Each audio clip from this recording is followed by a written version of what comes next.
నమస్కారం మిత్రులారా, అందరికీ good evening. This is journalist Suranna. ఖచ్చితంగా ఈ వీడియోని స్కిప్ కాకుండా వినండి. ఒక ఉన్నతమైన భావాలు కలిగిన వ్యక్తిని ఎమ్మెల్సీగా పోటీ చేస్తున్న మా యొక్క గురువు గారిని నేను మీకు పరిచయం చేయబోతున్నాను.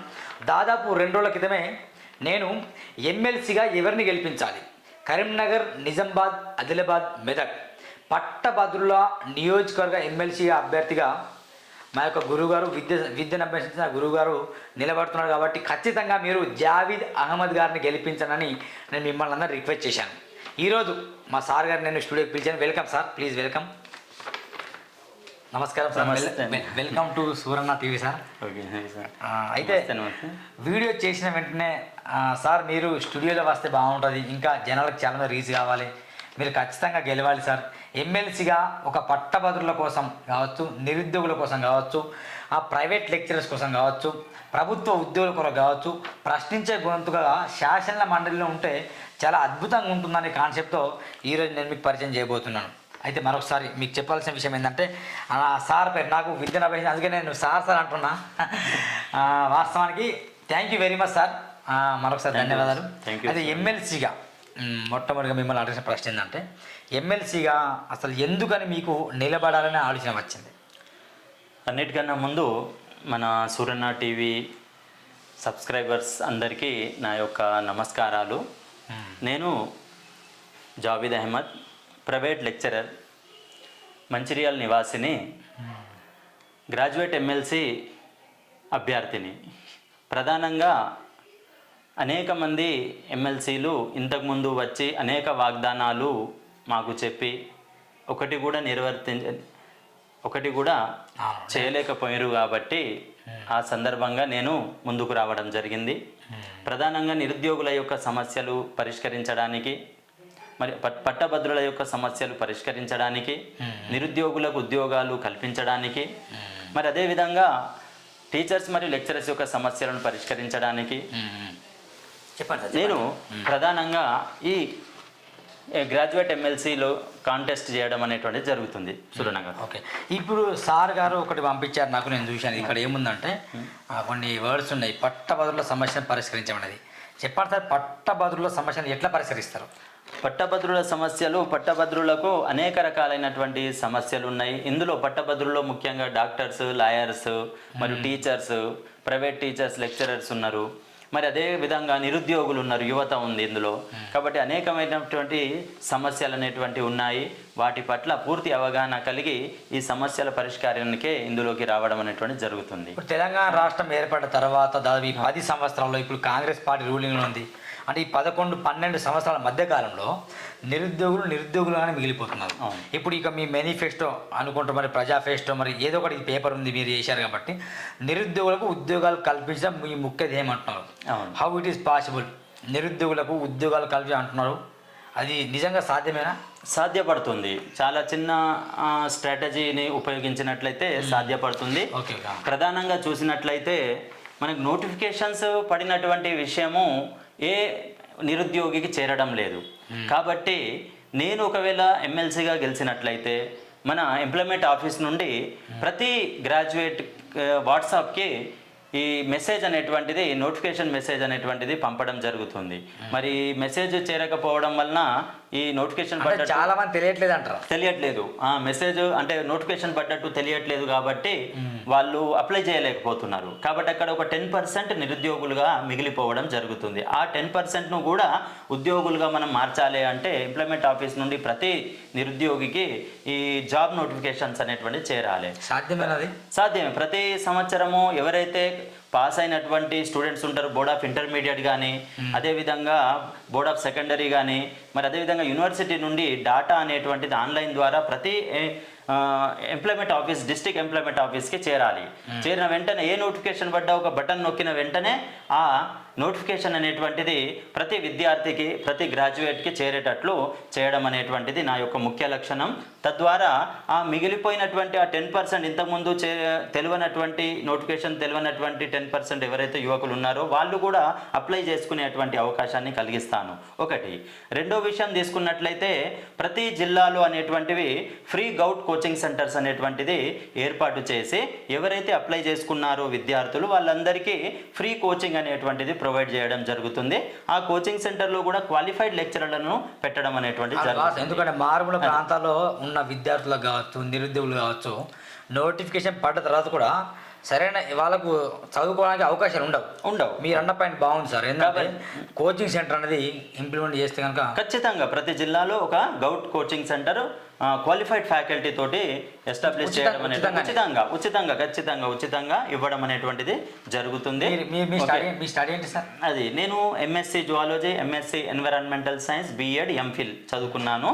మరి ఈ కోచింగ్ సెంటర్లలో కోచింగ్ తీసుకున్నటువంటి విద్యార్థులు ఎవరైతే అప్లై చేయడానికి వెళ్ళినప్పుడు రోజు రోజుకు అప్లికేషన్ ఫీజు అనేటువంటిది పెరుగుతూ ఉన్నది. కాబట్టి ఫస్టే నిరుద్యోగులు వాళ్ళకు అప్లై చేయడానికి డబ్బులు లేక ఒక 5% విద్యార్థులు అనేటువంటి వాళ్ళు అప్లై చేయలేకపోతున్నారు. కాబట్టి ఆ 5% విద్యార్థులను కూడా మనము ఉద్యోగాల్లోకి తేవాలి అంటే అప్లికేషన్ ఫీజు అనేటువంటిది తీసివేయడం అనేటువంటి చాలా ఉత్తమమైనటువంటి పని. ఎందుకంటే నిరుద్యోగికి మనం ఉచితం ఇస్తలేము, ఇది కోఆపరేషన్ వాళ్ళకు ఉద్యోగం వైపు వాళ్ళకు ఆకర్షించడం అనేటువంటిది. అందరినీ మనం పనిలోకి తీసుకొని వచ్చినప్పుడే తెలంగాణ బాగుపడుతుంది. కాబట్టి ఇక్కడ అప్లికేషన్ ఫీజు అనేటువంటిది తీసివేసినట్లయితే అందరూ అనేటువంటి విద్యార్థులు, పేదవాళ్ళు అందరూ కూడా అప్లై చేసుకునే అవకాశం ఉంటుంది అనేటువంటిది నేను భావిస్తున్నాను. మరి అంతేకాకుండా అప్లై చేసుకున్నటువంటి విద్యార్థులు ముఖ్యంగా ఆదిలాబాద్లో ఉన్నటువంటి విద్యార్థికి ముఖ్యంగా ఖమ్మంలో సెంటర్ పడుతుంది. కాబట్టి వాళ్ళు 1 డే బిఫోర్ వెళ్ళి అక్కడ ఉండి అక్కడ ఆ ఖర్చులు భరించి మళ్ళీ 2 రోజులు ఎగ్జామ్స్ రాసి వచ్చే వరకు వాళ్ళకు 4 నుండి 5,000 రూపాయల ఖర్చు అవుతుంది. కాబట్టి ఉండాలి.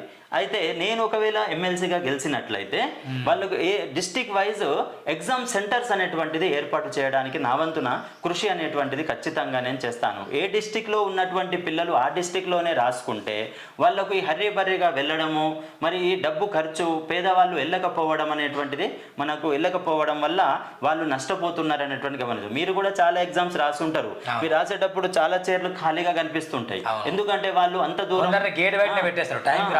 టైం అంటే అంత దూరం వెళ్ళలేక, డబ్బు లేక, డబ్బు స్తోమత లేక పేద పిల్లలు ఆదిలాబాదు, మంచిర్యాలలో ఉన్న వాళ్ళు ఖమ్మము, హైదరాబాద్కి వెళ్ళి రాయలేకపోతున్నారు. కాబట్టి వీళ్ళ కోసం ఈ వసతి అనే ఏ జిల్లాలో ఆ జిల్లాలోనే ఎగ్జామ్ సెంటర్స్ అనేటువంటిది ఏర్పాటు చేసి అక్కడనే రాయించడం అనేది జరుగుతుంది. మరి ఎంతైతే పిల్లలు ఎగ్జామ్స్ రాసి క్వాలిఫై అవుతున్నారో half of the students, graduates అనేటువంటిది స్టేట్ గవర్నమెంట్ సెక్టర్లో కానీ, సెంట్రల్ గవర్నమెంట్ సెక్టర్లో కానీ, మరి నాన్ లోకల్ కింద గవర్నమెంట్ సెక్టర్స్లలో వీళ్ళకు ఉద్యోగాలు అనేటువంటిది రావడం జరుగుతుంది.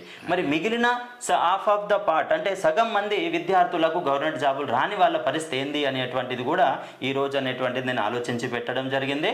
వాళ్ళ కోసం ప్రతి జిల్లాలో ఒక స్కిల్ డెవలప్మెంట్ సెంటర్ అనేటువంటిది ఏర్పాటు చేసి ఈ రోజుల్లో ప్రధానంగా హైదరాబాద్లో యంగ్ ఇండియా స్కిల్ యూనివర్సిటీ అనేటువంటిది పెట్టడం జరుగుతుంది.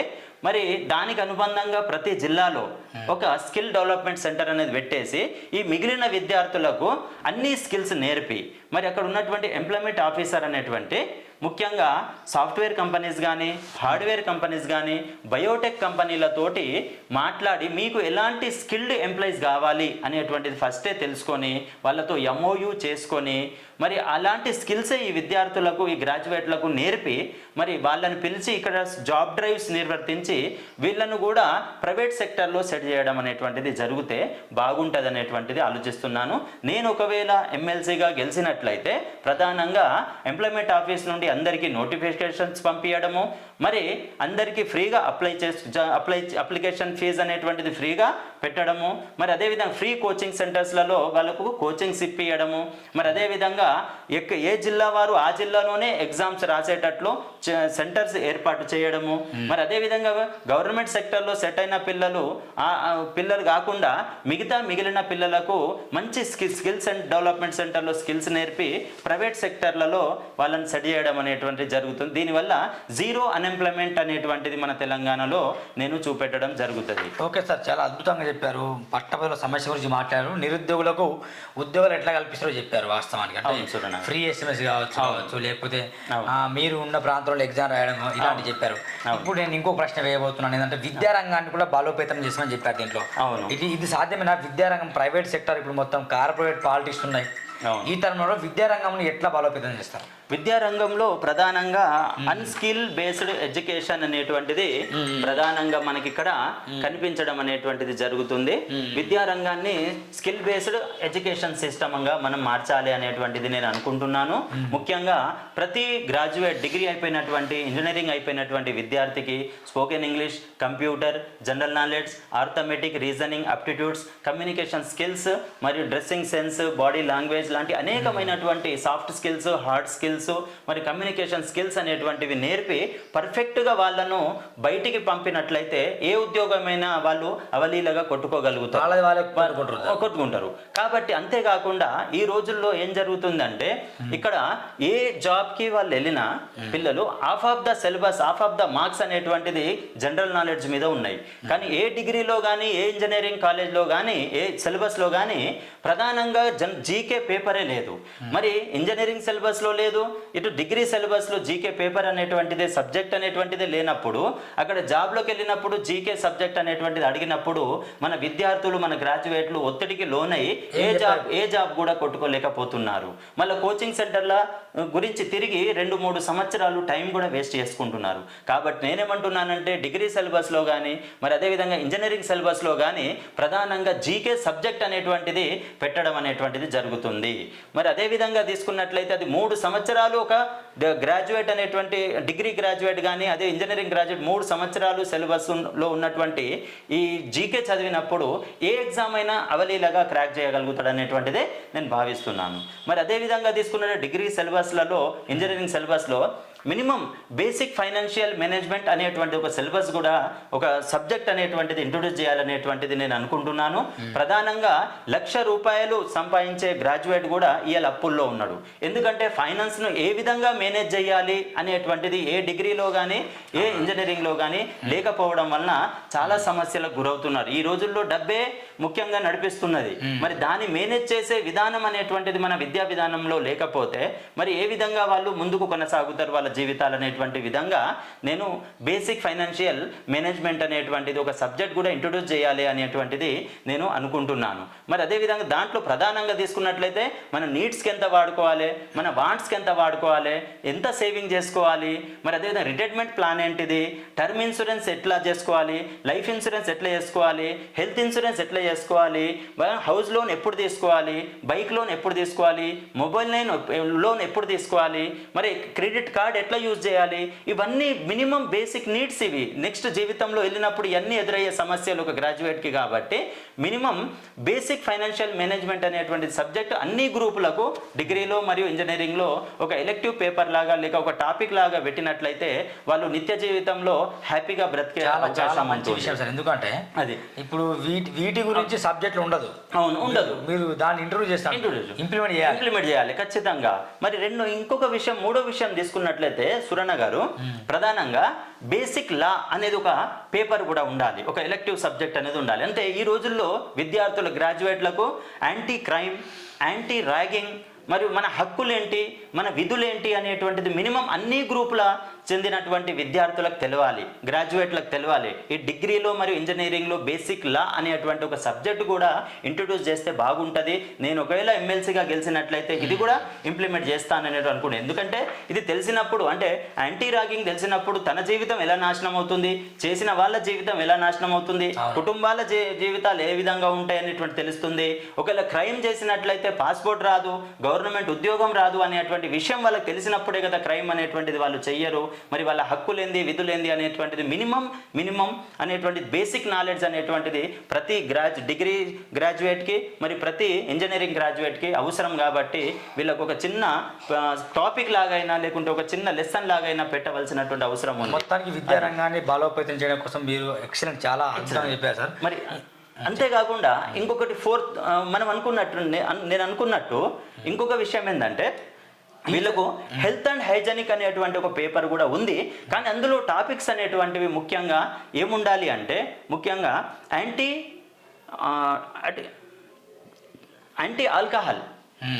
Alcohol, anti smoking, anti phone addict, anti food addict, anti drugs అనేటువంటి టాపిక్స్ అనేటువంటిది ఉన్నప్పుడే యువత అనేటువంటిది ఈ మత్తు బానిసలకు లోను కాదు. కాబట్టి ఇది డిగ్రీ గ్రాడ్యుయేట్స్కి, ఇంజనీరింగ్ గ్రాడ్యుయేట్స్కి ఒక పేపర్ అనేటువంటిది ఖచ్చితంగా హెల్త్ అండ్ హైజెనిక్లో ఈ టాపిక్స్ అనేటువంటివి ఉన్నప్పుడే వాళ్ళు అనేటువంటి ఒక హెల్త్ అండ్ డైనమిక్ యూత్ అనేటువంటి తయారవుతుంది. ఒకవేళ ఇలాంటి టాపిక్స్ లేకపోవడం వల్ల ఏమవుతుంది, వీక్ అండ్ సిక్ యూత్ అనేటువంటిది తయారు కావడం జరుగుతుంది. కాబట్టి ఈ విధమైనటువంటి పేపర్స్ సాధారణంగా జీకే పేపర్ కానీ, మరి అదేవిధంగా బేసిక్ ఫైనాన్షియల్ మేనేజ్మెంట్ కానీ, బేసిక్ లా కానీ, basic health and hygienic topics అనేటువంటివి ఉన్నప్పుడే మన విద్యారంగం అనేటువంటిది బలోపేతం అవుతుంది. ప్రధానంగా సురణ గారు నేను చెప్పేది ఏంటంటే విద్యారంగం 3 విలువలు కాపాడాలి. ఒకటి నాలెడ్జ్ని ఇవ్వాలి పిల్లలకు, స్టూడెంట్స్కి. మరి రెండవది తీసుకున్నట్లయితే ఉపాధిని కలిగించాలి ఆ విద్య అనేటువంటిది. మూడవది అనేటువంటి నిత్య జీవితంలో యూజ్ కావాలి ఆ విద్య అనేటువంటి. ఎట్లున్నాయి అంటే కాలేజ్ కావచ్చు, విద్యారంగం అది ఏదో చదివిపించి గంటేసినట్టున్నది అది ఉంది. కాబట్టి వాళ్ళకు నిత్య జీవితంలో యూజ్ అవుతలేదు ఇప్పుడున్నట్టు. కాబట్టి ఇప్పుడున్నటువంటి ఉన్నది. ఇప్పుడు చాలామంది చాలా విద్యార్థులు ఇప్పుడు డ్రగ్స్కి అలవాటు పడి చాలా ఇబ్బందులు పడుతున్నారు, స్మోకింగ్కి అలవాటు పడి ఇబ్బంది పడుతున్నారు, మరి ఆల్కహాల్కి అడిక్ట్ అవుతున్నారు. మరి ఇవన్నీ ఎవరు చెప్పాలి? కాబట్టి 4 గోడల మధ్య ఒక ఉపాధ్యాయుడు చెప్పాలి. మరి ఉపాధ్యాయుడు అధ్యాపకుడు చెప్పాలి అంటే సిలబస్లో ఉండాలి. కాబట్టి ఈ విధమైనటువంటి టాపిక్స్ అనేటువంటివి సిలబస్లో చేసి నేను స్కిల్ బేస్డ్ ఎడ్యుకేషన్ సిస్టమ్ అనేటువంటిది విద్యారంగాన్ని బలోపేతం చేస్తాననేటువంటిది నేను అందరికీ చెప్తున్నాను. Very good sir. ఇది ఇంకోటి ఉంది, టీచర్స్ లెక్చరర్స్ సమస్యలు పరిష్కరిస్తున్నారు. హౌ ఇట్ ఈస్ పాసిబుల్ అంటే సాధ్యమైన టీచర్స్, ప్రైమరీ టీచర్స్ ఉన్నారు, అప్పర్ ప్రైమరీ టీచర్స్ ఉన్నారు, లెక్చరర్స్, జేఎల్ లెక్చరర్స్ ఉన్నారు. వీళ్ళందరికీ చాలా వీళ్ళ సంఘాలు ఉన్నాయి వీళ్ళందరికీ. అయితే వీళ్ళ సమస్యలు పరిష్కరించడం సాధ్యమేనా? సాధ్యమే. ప్రైవేట్లో సాధిస్తారు. ముఖ్యంగా సురణ గారు, ప్రైవేట్ టీచర్స్ మరియు లెక్చరర్స్ యొక్క సమస్యలు ప్రధానంగా ఎక్కువగా ఉన్నాయి ఇప్పుడు. అంటే ఈ సమాజంలో అత్యధికంగా బాధపడుతున్నటువంటి, అత్యధికంగా ఇబ్బంది పడుతున్నటువంటి ఒక వర్గం ఉందంటే అది ప్రైవేట్ టీచర్స్ మరియు లెక్చరర్స్. జీతాలతోటి అవును 5-10,000 ఉన్నాయి సార్. అది చాలని జీతంతో వాళ్ళు 10,000, 15,000 జీతంతో వాళ్ళు నిత్య జీవితాన్ని గడపాలి. పండగలు అందులోనే చూసుకోవాలి, మరి హెల్త్ ఇష్యూస్ వచ్చినా అందులోనే చూసుకోవాలి, మరి పిల్లల చదువులు కూడా అందులోనే చూసుకోవాలి, మరి చుట్టాలు ఎవరైనా వచ్చినా వాళ్ళను కూడా అందులోనే 10-15 వేల రూపాయల జీతంతో వాళ్ళు ఎన్ని అవసరాలు తీర్చుకుంటూ వాళ్ళు చాలని జీతాలతో బ్రతకడం అనేటువంటిది చాలా ఇబ్బందికరంగా బ్రతకడం అనేటువంటిది జరుగుతుంది. కాబట్టి వాళ్లకు ప్రభుత్వం అనేటువంటిది ఆదుకోవాల్సినటువంటి అవసరం ఉంది.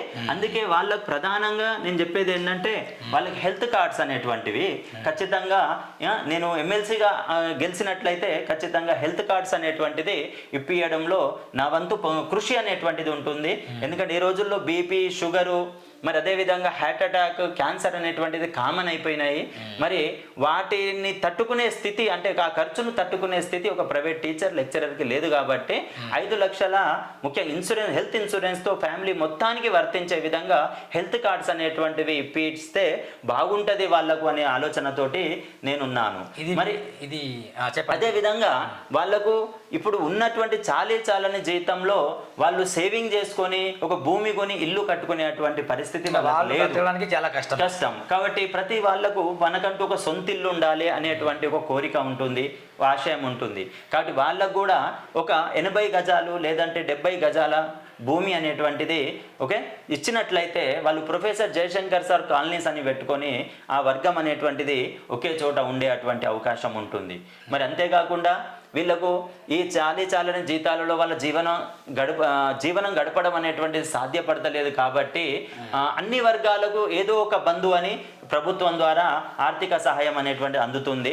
మరి ఈ వర్గానికి మాత్రం ప్రైవేట్ టీచర్, లెక్చరర్లకు మాత్రం ఎలాంటి ఆర్థిక సహాయం అందడం లేదు. కాబట్టి నేను గెలిచినట్లయితే విద్యా బంధు పథకం అనేటువంటిది ఒకటి పెట్టి మరి ఈ ప్రైవేట్ టీచర్, లెక్చరర్స్కి గౌరవ ఆర్థిక సహాయం అనేటువంటిది ఎంతో కొంత అనేటువంటిది ఇప్పించే దానికి నేను నా సాయశక్తుల కృషి చేస్తాను నేను అనేటువంటిది నేను అందరూ చెప్తున్నాను ప్రధానంగా. ఈ Medak, Nizamabad, Adilabad, Karimnagar grad MLC independent candidate ఉంది. మీకు ఎన్ని నెంబర్ ఎంతో 28 నెంబర్ సార్? 28 నెంబర్ 28 నెంబర్ ఉంది. ఖచ్చితంగా ఈ 28 నెంబర్కి మీరు మొదటి ప్రయాణం ఒకటి వేయండి. ఇక్కడ 1 ఉందా? ఇట్లా చూడండి, 1 వేయండి. మొదటి ప్రయాణ నోటు కరీంనగర్ వాసులు కావచ్చు, ఆదిలాబాద్ వాసులు కావచ్చు, నిజామాబాద్, మెదక్ ఈ 4 ఉమ్మడి జిల్లాలో ఉన్న వాసులు అందరూ పట్టభద్రులు కావచ్చు, అందరూ ఖచ్చితంగా జాబితా స్వతంత్ర భర్తీ ఇక ఉంటుంది. ఇంగ్లీష్లో కూడా రాసి నంబర్ 1 అని ఖచ్చితంగా మంచి కనిపించేటట్లు వేయండి. ఎందుకంటే గతంలో కొన్ని తప్పిదాలు జరిగాయి. 1 సరిగ్గా కనిపించకపోవడం, 2 అని కన్ఫ్యూజన్ అయ్యాయి. కాబట్టి మీరు 1 అని మంచిగా ఓటు వేసి భారీ మెజార్టీతో గెలిపిస్తారని ఆశిస్తున్నా. అంతేనా సార్? Thank you. యాక్చువల్లీ ఎజెండాలో మనం ఎజెండా మళ్ళీ చెప్తాం సార్. ఎజెండా ఇది ఉంది, ఇది ఓటేస్తారు. నెక్స్ట్ మీరందరూ అంటే నేను అనుకుంటున్నట్టు మీరందరూ ఈ రాజకీయాలు అనేటువంటిది డబ్బుతో కాకుండా సామాజిక సేవలో అనుభవం ఉన్నటువంటి 22 సంవత్సరాల అధ్యాపకుడిగా అనుభవం ఉన్నటువంటి మరి నన్ను మీ మొదటి ప్రాధాన్యత ఓటు వేసి గెలిపించాలని కోరుకుంటున్నాను. అదే మీరు పాంప్లెట్ రాశారు ఒకటి అడగడం మర్చిపోయా. రాజకీయం అనేది వ్యాపారం కాదు, సామాజిక సేవ అని రాశారు. అవును. ఇప్పుడు రాజకీయం అనేది మొత్తం వ్యాపారంతో ముడిపడి ఉంది, కార్పొరేట్ పాలిటిక్స్ కాబట్టి. సామాజిక సేవని అక్కడ మెన్షన్ చేశారు కాబట్టి మీరు ఇట్లా సామాజిక సేవ చేస్తారు. నేను గత 22 సంవత్సరాలుగా ప్రైవేట్ అధ్యాపకునిగా పనిచేస్తూ అనేక మంది గ్రాడ్యుయేట్లను తయారు చేసి వాళ్ళు గొప్ప స్థాయిలో స్థిరపడేటట్టు చేశాను. మరి అంతేకాకుండా 2004లో ప్రొఫెసర్ జయశంకర్ సార్తో కలిసి తెలంగాణ విద్యావంతుల వేదికలో చేరి మన మండల్ ప్రెసిడెంట్గా నేను నియమితమయ్యాను. అప్పుడు 2004 నుండి 2014 వరకు ఉద్యమంలో నేను పాల్గొనడం జరిగింది. నా వంతు నా శాయశక్తుల ఉద్యమంలో ముఖ్యంగా ఊరూరు తిరిగి మన తెలంగాణ యొక్క నీళ్లు, నిధులు, నియామకాల దోపిడీ ఏ విధంగా జరుగుతుంది అనేటువంటి విషయాన్ని అటు విద్యావేత్తలకు, విద్యార్థులకు, మరి బుద్ధిజీవులకు చెప్పి మేలుకొల్పడం అనేటువంటిది జరిగింది. మరి అదేవిధంగా 2014 తర్వాత నేను టిఎల్ఎఫ్ తెలంగాణ లెక్చరర్స్ ఫోరంలో ప్రొఫెసర్ కత్తి వెంకటస్వామి సార్తో కలిసి పనిచేయడం అనేటువంటి జరిగింది. ఈ మంచిర్యాల జిల్లా టౌన్ ప్రెసిడెంట్ గాను, డిస్ట్రిక్ట్ ప్రెసిడెంట్ గాను, ఇప్పుడు రాష్ట్ర ఉపాధ్యక్షునిగా పనిచేయడం జరుగుతుంది. అందులో టిఎల్ఎఫ్లో రాష్ట్ర ఉపాధ్యక్షునిగా ఉండి నేను ప్రైవేట్ టీచర్స్ మరియు లెక్చరర్స్ యొక్క అనేక సమస్యలను నేను పరిష్కరిస్తూ వస్తున్నాను. ఈ విధంగా 22 సంవత్సరాలుగా నేను సామాజిక సేవలో ఉన్నాను కాబట్టి ఈ ఎలక్షన్లో నేను పోటీకి రావడం అనేటువంటిది జరుగుతుంది. అందుకే నేను రాశాను, రాజకీయం అనేటువంటిది వ్యాపారం కాదు, రాజకీయం అనేటువంటిది ఒక సామాజిక సేవ అనేటువంటి భావంతో నేను ముందుకు వస్తున్నాను. ఇది సార్ మీరు టీవీలో మన ప్రొఫెసర్ కోదండరాంతో కలిసిన ఫోటోలు ఉన్నాయి. జయశంకర్ సార్ మండల క్యాండిడేట్ జావేద్ మీరున్నారు, ఇది కూడా కరెక్టే. ఇప్పుడు ఇది ప్రొఫెసర్ జయశంకర్ సార్తో కలిసి అవును జన విజ్ఞాన వేదికలో పనిచేశారు సార్. అవును, జన విజ్ఞాన వేదికలో పనిచేశాను. మూఢనమ్మకాల పైన పర్యావరణంగా తొలగించడం అనేటువంటిది అనేక సదస్సుల్లో వక్తగా పనిచేయడం జరిగింది. పర్యావరణం గురించి చేశారు. అవును, rural integrated social welfare development ఆర్గనైజేషన్లో వాళ్ళు నిర్వర్తించిన అనేక సదస్సుల్లో ముఖ్య వక్తగా పాల్గొని మరి పర్యావరణ పరిరక్షణ, అందులో జరిగే మార్పులు, వాటి పరిష్కార మార్గాలు అనేటువంటి అనేక అంశాలపైన నేను విద్యార్థులకు మరియు ప్రజలకు చైతన్యం కలిగించడం జరిగింది. ఇది ప్రైవేటు అధ్యాపకుల సమస్యలు పరిష్కరించాలని ఎన్నికల్లో నిలబడక ముందే, అంటే ఇప్పుడు కాదు, దాదాపు 2-3 సంవత్సరాల క్రితమే మంచి మంచి కార్యక్రమాలు చేసే దానికి సంబంధించిన ఫొటోస్ ఉన్నాయి ఇక్కడ. మిత్రులారా, నేను మరీ ఎందుకు చెప్తున్నాను అంటే, చాలామంది ఇది పార్టీ బేస్డ్ ఎలక్షన్స్ కావు. గమనించండి, ఎన్నికల పార్టీల గుర్తులతో ఈ ఎన్నికలు ఉండవు. ప్రాధాన్యతలు అంటే ఒక విలువలు, ఎవరికైతే మంచి విలువలు ఉన్నాయి, సమాజం కొరకు కావచ్చు, సమాజ శ్రేయస్సు కొరకు కావచ్చు, నిరుద్యోగుల కొరకు కావచ్చు, ప్రైవేట్ లెక్చరర్స్ కొరకు కావచ్చు, ప్రైవేట్ టీచర్స్ కొరకు కావచ్చు, ఇంకా విద్యార్థులతో కావచ్చు, గ్రాడ్యుయేట్స్తో కావచ్చు, చదువుకోని నిరుద్యోగులుగా మిగిలిపోతున్న వారి కొరకు కావచ్చు, ఎగ్జామ్ ఫీజు కట్టుకోలేని పరిస్థితిలో ఉన్న వారి కొరకు కావచ్చు, కోచింగ్లు తీసుకొని ఇబ్బంది పాడుతున్న వారి కొరకు కావచ్చు, ఇలా అనేకమైన సమస్యల గురించి ఎవరైతే చలిస్తున్నారో, ఎవరైతే హృదయంలో కడుపు మంటతో బయటికి వస్తున్నారో, వాళ్ళ కోటేనని నేను పిలుపునిస్తున్నా.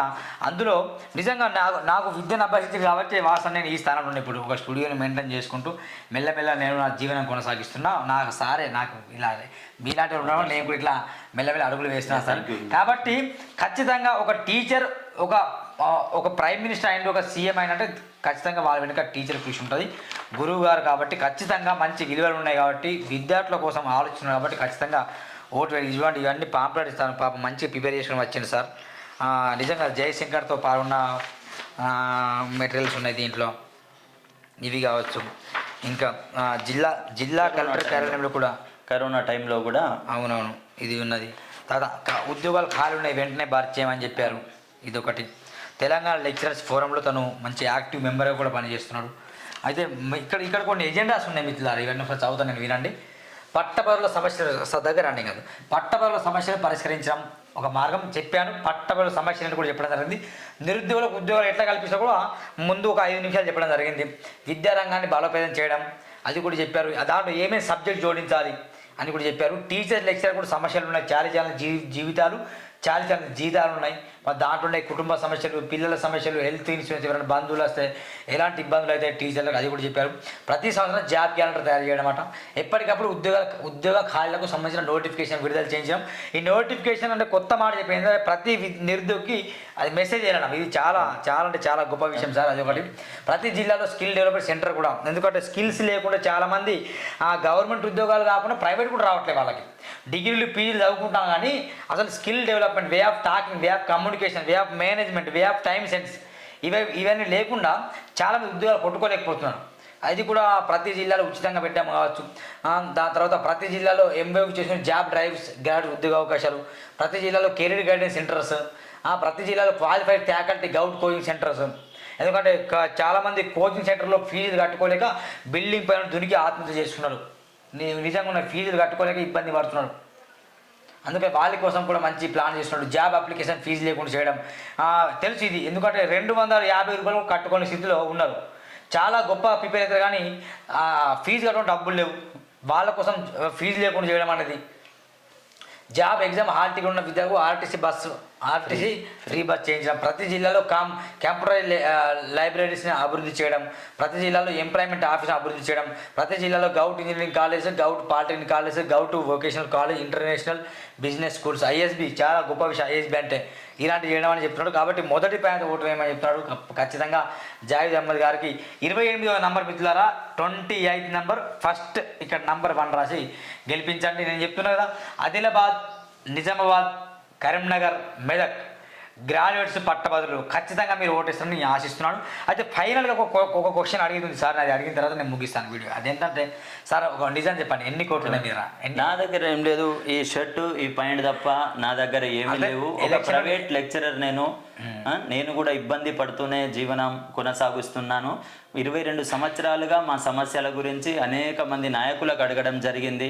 కానీ ఓట్ల సమయంలో అన్నీ చేస్తామని చెప్పి తర్వాత ఎవ్వరు కూడా మా వైపు చూడలేదు. కాబట్టి మా స్టూడెంట్ల వైపు కానీ వాళ్ళ గ్రాడ్యుయేట్లుగా తయారు చేసే మా టీచర్ల వైపు, లెక్చరర్ల వైపు కానీ ఎవరు చూడలేదు తరుణంలో నేను ఇప్పుడు మా సమస్యలు మేమే పరిష్కరించుకుందాం అంటే మా ప్రైవేట్ టీచర్స్, లెక్చరర్ సమస్యలు, మా గ్రాడ్యుయేట్ల సమస్యలన్నింటినీ మేమే పరిష్కరించుకుందాం అనే ఉద్దేశంతో నేను ఎన్నికల్లోకి వస్తున్నాను.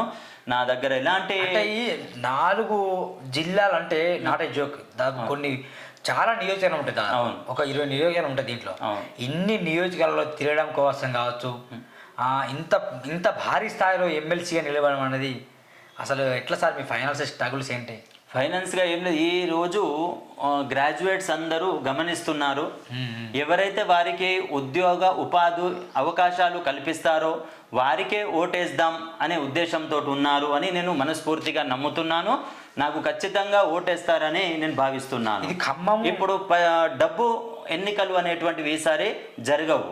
ఈసారి వరంగల్, నల్గొండలో 40 కోట్లు ఖర్చు చేసి గెలిచింది సార్. కానీ ఇప్పుడు డబ్బు ఎన్నికలు జరగవు అనేటువంటిది నేను నమ్ముతున్నాను. ఇప్పుడు గ్రాడ్యుయేట్లకు ఉద్యోగ అవకాశాలు ఇచ్చే వారికే ఓటేస్తారనేటువంటిది పూర్తి నమ్మకం. మీరు ఓటుకు నోటు ఇవ్వరు? లేదు 5,000 రూపాయలు లేదు. నా దగ్గర ఉంటే కదా ఇచ్చేది. నా దగ్గర లేవు, ఇవ్వను కూడా.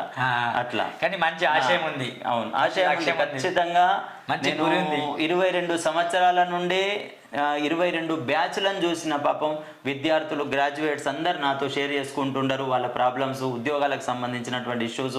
వాళ్ళు చదివిన చదువుకు వాళ్ళు చేసే ఉద్యోగానికి ఎలాంటి సంబంధం ఉండలేదు. చాలామంది ఎంబీఏ చేసి టీ కొట్టులు పెట్టుకొని ఉన్నారు, ఎంఎస్సి కెమిస్ట్రీ చేసి టీ కొట్టు పెట్టుకునే వాళ్ళు ఉన్నారు, డిగ్రీలు చేసి ఫ్రూట్ బండి నడుపుకునేటోళ్ళు ఉన్నారు. కాబట్టి ఇలాంటి అనేకమైనటువంటి ఉన్నతమైన చదువులు చదివి కూడా ఇక్కడ సంబంధం లేని ఉద్యోగాలు అనేటువంటి చేస్తున్నారు. నేను చూస్తున్నాను వాళ్ళను. కాబట్టి ఇక్కడ ప్రైవేట్ టీచర్స్ లెక్చరర్స్ కూడా ఇంత చదివి ఇంత చిన్న జీతం తీసుకొని జీవనం గడుపుతున్నారు. కాబట్టి వాళ్ళ సమస్యలు కూడా తెలుసు నాకు. కాబట్టి ఈ రెండు వర్గాల, ఇటు గ్రాడ్యుయేట్ల సమస్యలు, ఇటు విద్యారంగ సమస్యలు, ఇటు ప్రైవేట్ టీచర్స్ లెక్చరర్స్ సమస్యలు తెలుసు. కాబట్టి ఈ సమస్యలకు పరిష్కారం అంటే ఒకటే మార్గం. మనం కూడా అంటే విద్యావేత్తలు కూడా రాజకీయాల్లోకి వచ్చినప్పుడే ఇది సాధ్యమవుతుంది అని భావించే నేను రావడం జరుగుతుంది. ఇలాంటి ముఖ్యంగా జావేద్ అహ్మద్ గారిని అడిగిన ప్రశ్నలు, సార్ చెప్పిన ఉత్తరాలు, అంటే క్వశ్చన్స్కి ఆన్సర్ చాలా బాగా చెప్పారు. వాస్తవానికి విద్యారంగం బలోపేతం కావచ్చు, నిరుద్యోగులు కావచ్చు, లెక్చరర్స్ టీచర్స్ యొక్క